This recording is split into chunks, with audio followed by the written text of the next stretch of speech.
Senator Durbin! Senator Durbin, can I ask you a few questions, Senator Durbin? Senator Durbin, can you tell me why the Union Taxpayers of America rated you an F? Senator Durbin, can you tell me perhaps it's because you voted for cap and trade, which is greatly increase energy costs for all businesses and destroy our already weak economy?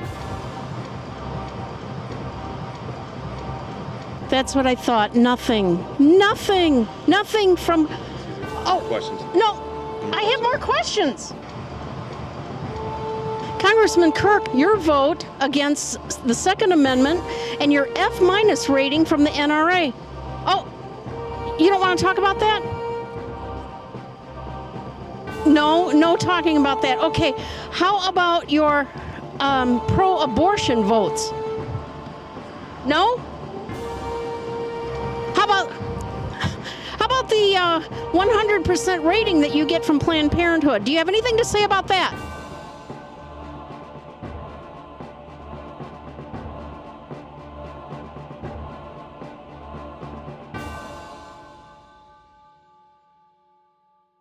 The reason that we planned this event tonight is because the people of America want to be informed.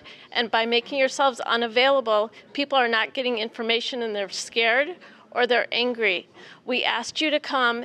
We gave you an opportunity and you did not take it. It was a very informative session, but it should have been you that were here to represent the people that elected you.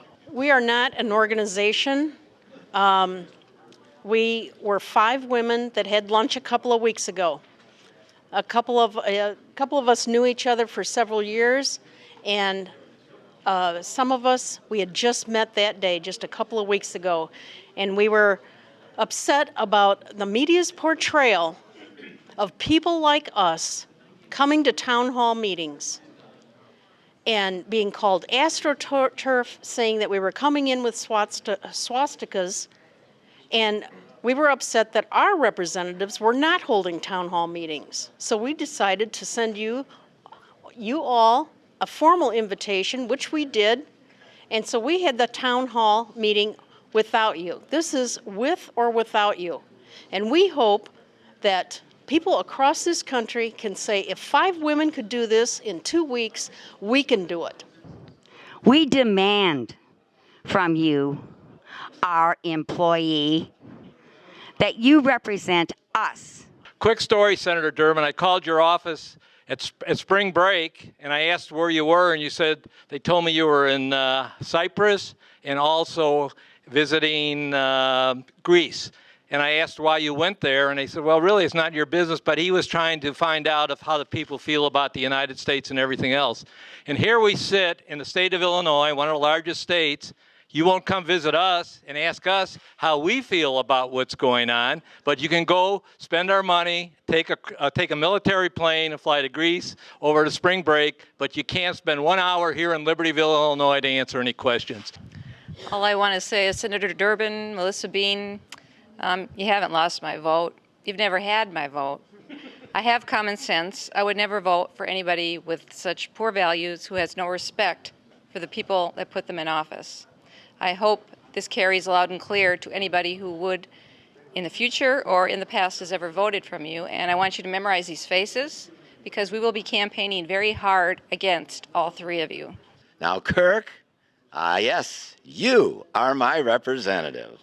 Yes, I went from house to house on your last election and knocked on doors to get you votes. I voted for you. I put your damn yard signs up. And you voted for cap and trade. You are a traitor, nothing less. The amount of money that you're spending, it's insane, it's unsustainable, and there's absolutely no way you can justify most of the laws you pass within the Constitution. It's a rogue Congress, and if you think we're going to stand by and watch that, you're mistaken. Well, you guys are doing what you typically do. You're totally non-responsive. I'd like to direct my question to Mr. Durbin. Mr. Durbin, I was very disturbed the last couple of days because with all the corruption in Illinois, you President Obama, have turned a blind eye to all the things that were happening so you could keep your positions, your elected positions. And now you have the audacity to go after our CIA guys for protecting our country. And I have a question for Mark Kirk. Mr. Kirk, you angered a lot of your constituency with your vote on cap and trade, and now you're billing yourself as a moderate Republican. How are you going to win the vote of that constituency, particularly when you angered them on cap and trade? I'd like to know. I'd like to let all three of you know that there's a lot of other young people that are right around my age that are a little bit sick and tired of it. And I, for one, am not going to be called a Nazi or, somebody that's going to come in here with swastikas or a racist or anything like that. And you'll probably be seeing more of my face and a lot of other people around my age coming together to do things just quite as similar as this. So you will see us, and the youth of America is also starting to get the picture. In all due respect to the late senator, that he received care at Duke. Now, how many of us on this new public health care plan could go to Duke to have our brain cancer treated? Senator Durbin, Melissa, and the little guys down there, Mark Kirk, do you believe in term limits? I tend to think a lot of this inborn corruption that's starting is because we have monarchies, starting with the Daleys in Illinois. We got the Kennedys. I think we need term limits. There actually are term limits in Illinois. 1 term in office and 1 term in prison. My feelings are basically that government now is out of touch with the common man. You're out of touch with the reason you've been sent there. It's cronyism, it's greed, it's political power, and it's just a shame. It's just boiled down to that you're elected to represent us, and I'm afraid that I feel like everyone else here that we're not being represented. We're being mowed over, and I think it's a shame. You might have acorn behind you, but we are the mighty oaks.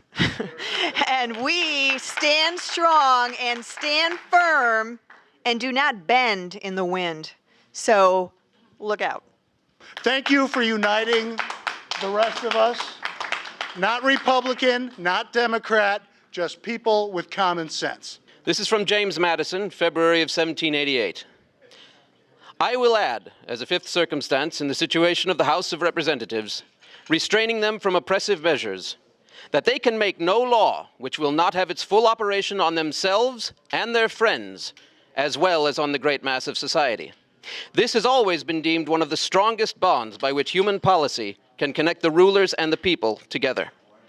It creates between them that communion of interests and sympathy of sentiments of which few governments have furnished examples, but without which every government degenerates into tyranny.